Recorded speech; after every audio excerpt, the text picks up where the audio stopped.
కొత్తగా పేరెంట్స్ అయ్యేవారు పిల్లల విషయంలో కాస్త ఎగ్జైటింగ్ గా ఉంటారు. వారు పుట్టక ముందే కొన్ని వస్తువులు కొంటారు. అలా కొనే వాటిలో కొన్ని అవసరం లేనివి కూడా ఉంటాయి. దీనివల్ల డబ్బు వృధా, వస్తువులు కూడా వృధా అయిపోతాయి. కాబట్టి అనవసరంగా కొనే వస్తువులేంటో ఇప్పుడు తెలుసుకోండి. సెంటిమెంట్ ప్రకారం కూడా బేబీ పుట్టక ముందు వస్తువులను కొంటే అశుభం జరిగే అవకాశం ఉందని పెద్దలు చెబుతూ ఉంటారు. బిడ్డకు పాలు పట్టే విషయంలోనూ 4-5 బాటిల్స్ కొని పెడుతూ ఉంటారు. కానీ వారికి అవసరమైన సైజులో ఉన్న బాటిల్స్ మాత్రమే కొనండి. వీటితో మీరు వస్తువులని, డబ్బుల్ని వృధా చేయలేరు. ఇది కూడా పిల్లలు పుట్టాకే తీసుకోండి.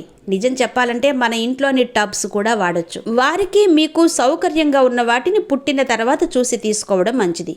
ఇవి పిల్లల వస్తువులు పెట్టుకోవడానికి కొంటారు. ఇవి అవసరం లేదండి. మీరు వాడే హ్యాండ్ బ్యాగ్స్, బ్యాక్ ప్యాక్స్ని డైపర్ బ్యాగ్ లాగా వాడొచ్చు.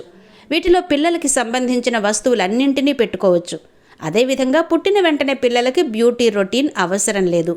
వారికి కావాల్సింది సబ్బు, shampoo, oil, normal dressing kit.